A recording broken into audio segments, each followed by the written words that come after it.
Rest in peace me, I just did a 5-minute intro and realized I forgot to change my settings for my laptop, so I had to scrap all of it.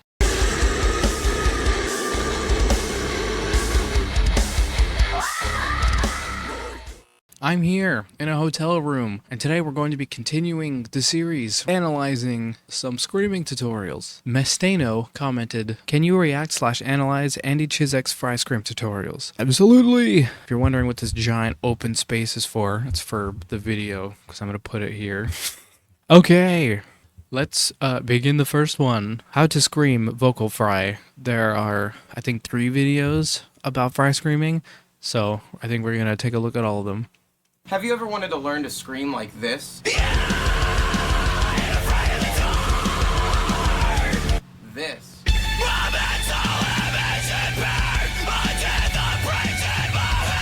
Or this? Veil of Maya mentioned? If you said... Sorry, I don't know what I was going to say.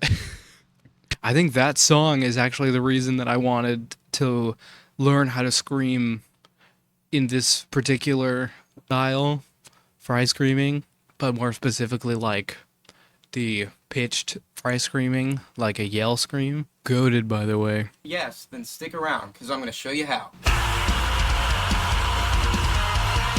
I've been getting a lot of requests to show how I do my vocals. I'm not surprised. And at first I thought, why should I? But then I decided, alright, I'll share. The technique I'm going to be talking about today is called vocal fry. This technique is used by bands such as Dance Gavin Dance. I'm not really a fan of the term vocal fry because that does technically mean something else, which is the that sound. But I already know that he knows exactly what he's talking about, so like I'm not going to say that he's doing the wrong thing by calling it this, because that's just not true. But like, I probably wouldn't call it vocal fry. So here we go. Step by step, I'm going to show you all how to do this type of screaming. Step 1. Find your diaphragm. Whether you're talking, screaming, or singing. Gotta get nitpicky here. I wouldn't say diaphragm compression would be the step 1 to doing fry screams, but I guess it doesn't technically matter where you start because you can get there pretty much anyway.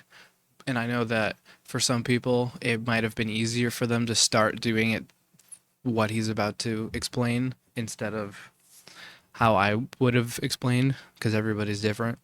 Using your diaphragm is the healthiest and most effective way to vocalize. Your diaphragm is located right... Absolutely true. If you're getting any projection and not using your diaphragm, it's not gonna go over well. here under your rib cage. To get a better feel on how to use your diaphragm, place your hand right here and take a slow breath in using only your belly. A good way to Yep, that's it right there. do this is to pretend like you're sucking air in through a straw. That's not how I use a straw, by the way. I was thinking about this earlier in the car, and I tried to do it that way, and and I was like, this is really difficult. Make sure you Not wrong, but just had to throw that in there. pretend like you're sucking air in through a straw. Make sure you're only using your stomach to breathe and not your chest. Because if you're using your chest to breathe like this, you're just going to be putting all the tension on your throat when you're singing, and that's just going to cause all sorts of problems. Absolutely. That is one of the reasons I was unable to scream for a very long time when I was starting out, is because I didn't know how to breathe from my diaphragm, so I was going, and I would be immediately out of breath from like 2 words. So that's definitely something you need to get down at some point in your journey of being a vocalist. And upon exhaling, try to make a diaphragmatic belly laugh or a noise like this. Ha, ha. When you're Me when I'm Link swinging my sword. singing and screaming, projecting should be more like this. And less like this. Ha, ha, ha. Alright. I get what he's trying to say. Or I get what he is saying. Sorry. So with this information, hopefully you found your diaphragm and you're ready to move on to step 2. Step 2, warming up. Before starting... You know, I would have thought warming up would be like a prerequisite to step one, but that's just me. Any sort of vocal session, it's extremely important that you warm up your voice. Not only does warming up prevent vocal damage, but it allows you to unlock your full range when singing and screaming, and also allow you to do vocals for a longer period of time. Absolutely. I know I was watching a video with Phil Bozeman. He talked about how important doing warm-ups are, and how sometimes he wouldn't do warm-ups and he would be like immediately hoarse. First tip, warm up. It's very, very simple. It is very obvious too. I can't do vocals without it. If I go on stage and I perform and I have not warmed up, I will feel it after the show and the next day. So please warm up. But yeah, warming up is like the pyramid of screaming. Warming up is like the very big chunk. I explain that horribly, but like I'll create a diaphragm here for you. Diagram, sorry, not diaphragm. I know warming up is kind of a pain in the ass and you just want to get right into it, but if you skip it, you're just going to risk some vocal damage down the line and you're not going to be able to perform to the best of your abilities. A good vocal warm-up routine will probably contain sounds like this.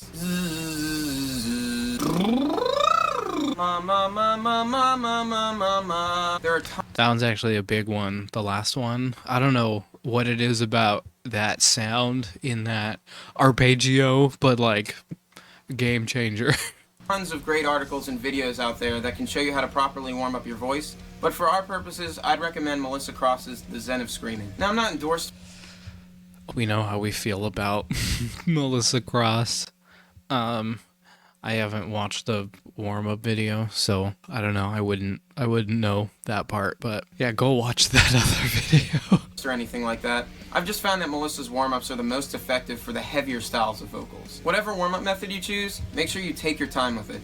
If you're impatient and you just rush through your warm-up, it's just gonna cause It's true. It does make a big difference warming up for a longer period of time. you problems down the line. In the future, I might upload a video of my personal warm-up routine, but for now, just do a little research, warm up your voice, and let's move on to step 3. Step 3, vocal fry.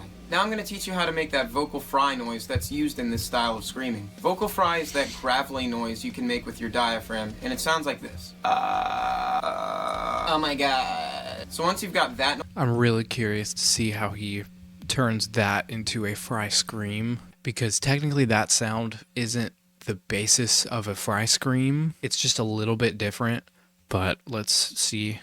Noise down, the next thing you want to do is add a little air to it. Making sure you're still using your diaphragm, breathe out kind of like this. So now that you've got the and the sounds down, you're going to want to try to combine these two noises. And that's going to end up sounding like this. That's, yeah. And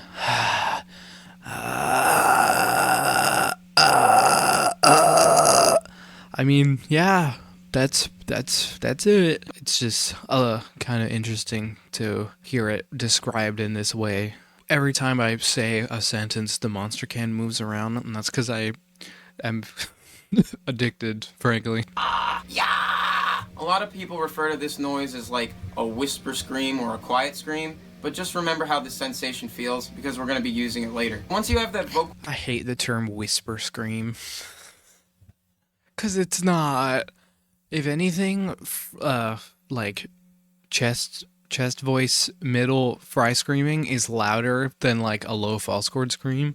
I'm eepy. Vocal fry noise down, it's time to move on to step 4. Step 4, projection. So from here I'm going to show you how to project that vocal fry sound into an actual scream. Adding power and volume. I'm glad he didn't just stop at the last step and say, that's the scream. Because I've seen a lot of videos where they're like, yep, that's it, nothing more, when that couldn't be further from the truth. To your scream is where a lot of people get confused. One of the best methods I found to achieve this is to sing a note in your head voice and add that vocal fry sensation on top of it. Singing with your head voice will sound something like this.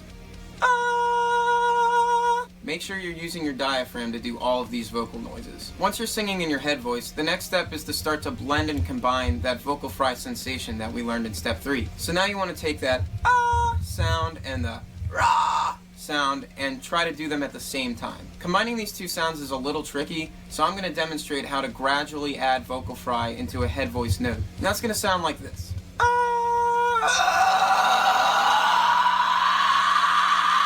Make sure you're using your Bang on. I don't know why I said that. But that's exactly it. It's interesting that he said to use your head voice as the basis and then to add the vocal fry to the head voice, when there are technically two kinds of fry screams, which is head voice and chest voice, but what he was doing was a chest voice fry scream. So I don't know, just interesting. diaphragm to push the air out and really flex those abs. Once you get more comfortable with this sensation, you should be able to do it all at once, kind of like, yeah! It's so loud, dude. That's crazy. Oh! Remember that the more air you're pushing out with your diaphragm, the more powerful your scream will be. That is true. A lot of people think to make your scream better, you have to be louder, which is interpreted to, like, I don't know how to describe it, but like when you are like yelling, it's different than if you were to project and like yell at something. Being louder and projecting are two different things. So it's important to never try to be loud, because that's not gonna help. That's not gonna help you, and it's gonna be damaging if you're trying to be loud. But when you're projecting, it's just a different way of making your airflow that isn't like putting constriction and compression in your throat. Yeah. You've got that down. Try experimenting with higher and lower screams by doing higher and lower head voice pitches as the root of your scream. Also, the wider you open your mouth, the higher pitch your scream's going to be. That's also a really big one. For a long time, I would be trying to scream higher, and I thought, we actually talked about this in the tutorial that I made about doing false chord screams, that the pitch isn't really where the perceived pitch, sorry if that was redundant, the pitch of your voice isn't really how you make the scream higher or lower. It's a lot of just your mouth shape. Keep playing around. But definitely with fry screams, you're less likely to damage your voice doing fry screams rather than false chord screams. Still, you can damage your voice talking too much. So, like, grain of salt, take it.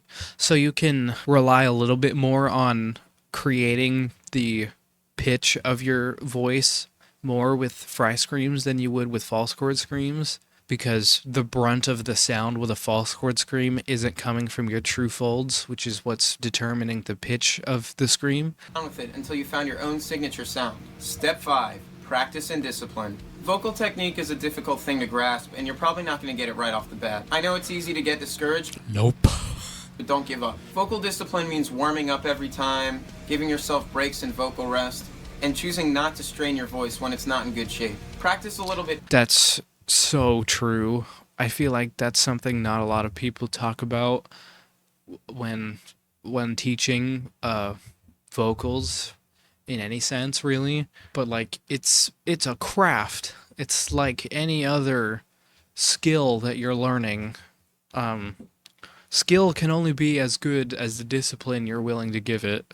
Damn, that was philosophical. Don't ever strain yourself. If something's not working, you can put it down. We live a long time on this earth. You got time to figure it out.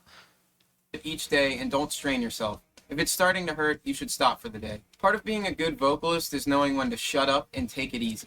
Absolutely, bro. It's also important that you take care of yourself and watch your diet. When you're doing vocals, be sure to get a good night's Yeah, you probably shouldn't be drinking milk, eating cheese, even though that's 85% of my diet. sleep, drink lots of water. Water is massive. Massive? Stay away from acidic foods and drinks, alcohol, caffeine, For sure. Oh, uh-oh. carbonation. All that stuff is just going to dehydrate your throat It's true. and make it more difficult to vocalize. So that's all I've got for today. Hopefully this tutorial was helpful. And if you want to learn other techniques such as... let me know in the comments. Alright guys, good luck. That was spooky. Very sick. Yeah, that was a great video. Very well conveyed information. It didn't feel like it was a bomb dropping on you of information. It wasn't a flashbang of non-contextual lingo. What is the larynx, bro? Yeah, I don't think I could have said it better myself. Andy Cizek is goated. Termina, though? We're gonna move on to the next video. Not the Dyson ad, bro. What? Hey, Chris Lipe here I don't want YouTube Premium. with special guest Andy Cizek. What's up? And His name is pronounced Cizek? I literally thought it was Andy Cizek. you get to show us how you found your fry screen. Oh, Is that a cajon in the background? yeah. His face, dude. His face. That's exactly how I feel. Now, before you try to follow along with any of this, it's very important that you're warmed up. Absolutely. That's what I said before. Warm up. I didn't do vocal warm-ups before recording this video. I can kind of feel it. I'm a little out of breath. And warmed up in a specific way to handle all the variety you're going to be throwing at your voice. If you'd like to learn how to warm up like Andy does for all the stuff that he does, click that link below in I will be putting that link in the description. the pinned comment or the video description. Along with the Will Ramos video with Elizabeth and Chris. That helped me a lot too. And join the free course. What's the course called? Monumental Vocal Warmups with Andy Cizek. So my journey started with just the idea of what fry sounds like, right? And I was like, how is that a scream, you know? Exactly. It ain't. A lot of people be saying it is, but it's not. Eventually I sort of took it from, I had a little air, So you're adding air to the fry. yeah, a little That's how I learn. H. Yeah. And even then, It's so interesting hearing other people who aren't familiar with that style of vocals like try to make the sound, because like it's you're at a point and then you experiment and practice, and then you get to another point and then you feel like you were at this point the whole time. So then when you try to explain to other people at the bottom point how to make the sound, it feels like it's like not correct.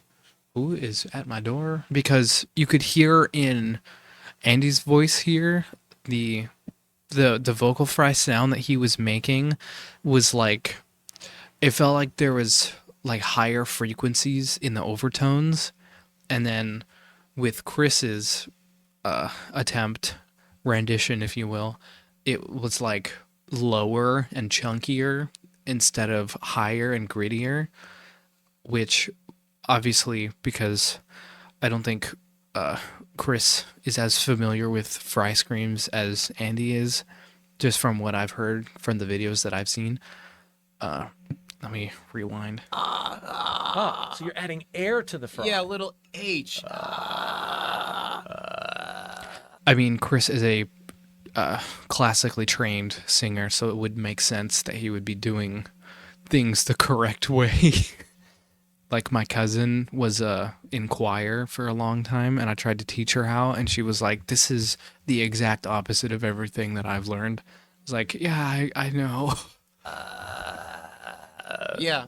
And even then, I knew that wasn't a full scream. You know, I'd have to turn the gain up to There's 100. no projection, yeah. Rah, rah, rah. So I was just stumped. I spent a lot of time trying to just amplify this sound. I'd be like, rah, rah, just hitting the I feel that so hard, dude. wall, and I didn't understand how to project.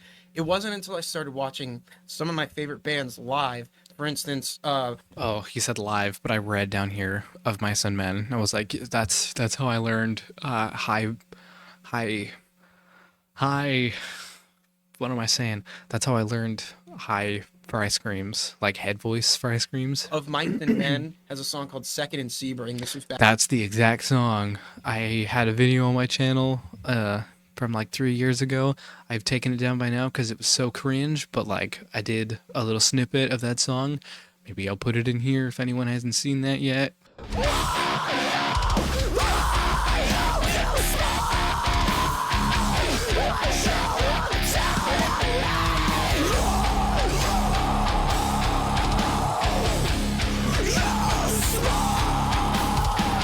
And if you haven't, I'm glad because it was kind of awful. But like, yep, good band. Back in like 2009, 2010, just listening to their song and watching live videos and watching their music videos, I noticed the cracks and the imperfections and how the onset of their voice was actually more of a squeaky head voice kind of thing. No, let's bring back crabcore. So your gateway was head voice. Yeah. That was mine too. not the chest voice for ice cream. I started at the head voice because I liked Of Mice and Men. I didn't think to learn how to do it any other way. Not fry. And not even a perfect head voice. I mean, the root of it sounds like crap. It's like That's exactly what it sounds like. If you took away the vocal fry, that's identical. In fact, that's kind of how I warm up sometimes. I'm not I'm not really projecting a solid note. Yeah. But I It's like, "Rah, rah." That's exactly what it sounds like. noticed the onset was very stop. And then so I realized like that's the root of my scream. That's the instrument that I apply this fry distortion pedal to. And so gradually It honestly does kind of sound like a distortion pedal. On like an amp, like for a guitar, it's so strange, but that's kind of exactly what it sounds like. I would just start experimenting with mixing those two sounds and sensations. Mixing that supported fry with the air Yes. with the head voice. Let's hear that. Yeah, so I'll sort of take you through the process of beginning to end. So I got the yeah, that very squeaky, and I started to combine them.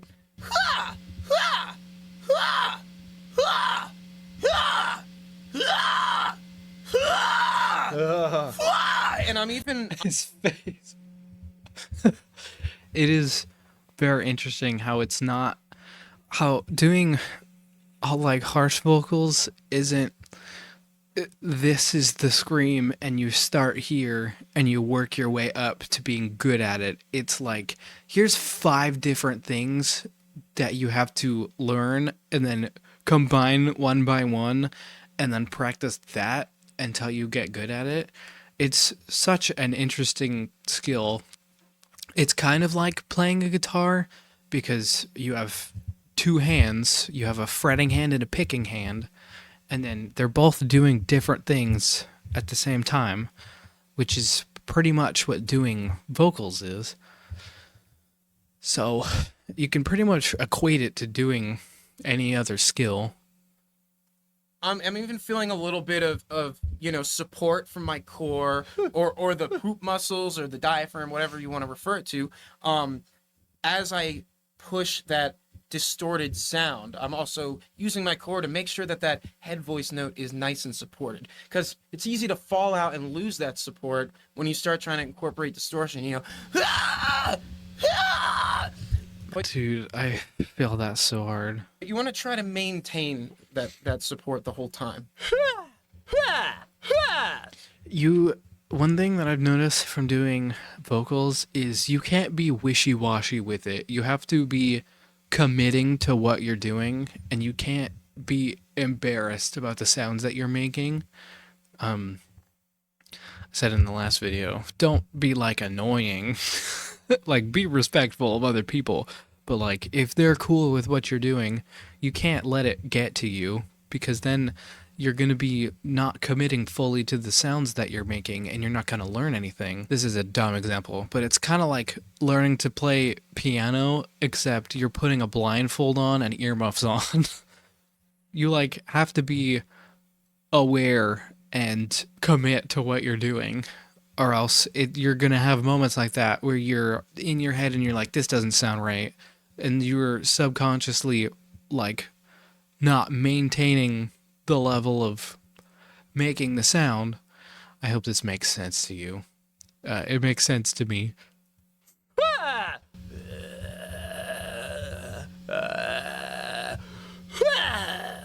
Oh, Yeah. I feel like I have to go back on what I said. Not go back on it like I don't agree anymore, but like go back and apply more context. It's also important not to commit too hard, because if you're doing it wrong and for too long, then it's going to be damaging. But as long as you're in your zone of comfort, then you need to commit fully. You can't like get too comfortable, but like, I don't know how to explain it any further. This is a completely like upside down way that I've ever approached this. I've always approached it from the bottom up, Right. whereas you're approaching it from the top. But this makes a ton of sense, especially with the sample we just watched. Yeah, and I find that thinking of it as sort of a higher point of sensation for your scream really lends itself to this type. It's different than other fry vocalists that's more like, hey, hey, hey, we're not placing it down there. We're placing it up here, very creaky and squeaky. It's such an interesting way that your brain can like, it's not a placebo, but like when you're imagining things, kind of like projection, how you're imagining throwing your voice up and forward, how it automatically will make your voice project more. Anyway. Squeaky and in the face. And this, to me, Yeah. feels like the least taxing, most healthy way of doing these vocals, because it's nice and relaxed. I'm not pushing my voice to the brink. You look. It's good to not force what you're doing. You have to give it a lot of finesse, especially with fry screams. It's like a feather. Not like as light as a feather, that's not what I'm trying to say, but it's like the amount of finesse you need is like balancing a feather on your finger. I don't know if that makes sense to you, but again, that makes sense to me. Extremely relaxed. Take us through the process one more time. Yeah, so relaxed. Wah, wah, wah, wah, wah, wah. This is easy. I can do it all day. It's not a big deal. And then rah, rah. This is easy. I can do it all day. Not a big deal. At no point I'm like, ah, oh my God, like I'm pushing. But I'm just sort of figuring out how to do this inside. I'm tapping my head and I'm rubbing my stomach. That is also a really good way of putting, mixing two vocal techniques together to make a scream is... Hold on. I'm just like, what is he doing? Yeah, like that. It's very similar in premise. And that's like the distortion in the head voice notes. So, ah, yeah, proud of, proud of, oh, yeah, rise up. Yeah, in every entrance, I hear so much voice in there, so much Yeah. of you. Yeah. And then your transition. It really is like you're just singing and then applying the distortion to the singing. It's not the same as doing a false chord scream where it's like you're balancing two different things. It's you're doing one thing and then layering a thing on it and then sending it. Out. I love that process of starting with the head voice and just it comes in without having to push. Yeah. It's more of a Okay. Yeah, well, it's like you're bored, and there's two cool things about this, right? So if you start from a high place of sensation, you can, during the scream, drop it down to a more chesty place without having that vicious glottal attack. So I could be like, and as I end, I'm, Oh, his face is so funny, dude. Not in a mean way. I just meant like his expressions are so expressive. I'm getting beefier, but since I'm not attacking it that way, it's a lot less strenuous. Not only that, but once we're really comfortable with that sensation of, we can eliminate, if we want to, that squeaky onset and just hit it with precision. It's also very important to not try to do that too early because then you're going to be smacking your vocal cords together. But this is really good information. But I wouldn't have gotten there without,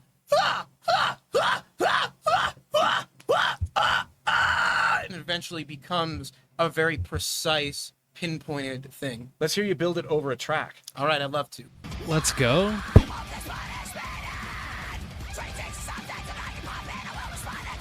All right, so build what you just He's so aggressive with it. did from the elements we just talked about. Yes, sir. All right, so we're going to start with, why won't this punishment end? Then a little, why won't this punishment end? That's like almost like a He makes it sound so easy. held back fry. Very, yeah. It's, again, without the note. Yeah. Just the,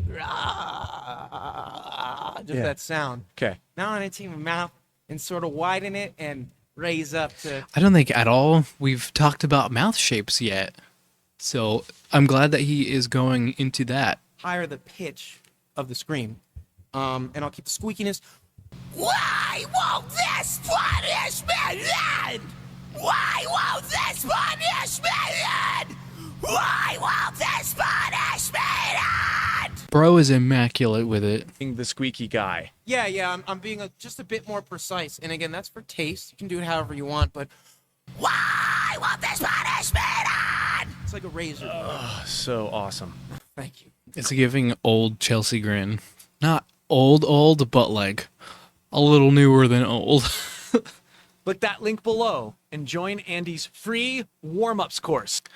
I will be linking that. Okay, those were the two videos we had here. Andy Cizek is a legend. Termina is fire. Thank you guys for watching this. If you guys want me to take a look at anything else, analyze any more screaming tutorials, let me know what you guys want to see. You guys want to see some tone tutorials? Check out my bands, Pond of the Butterfly and Oathgiver. So dark in here, there's no overhead lights. There's only lamps. Goodbye.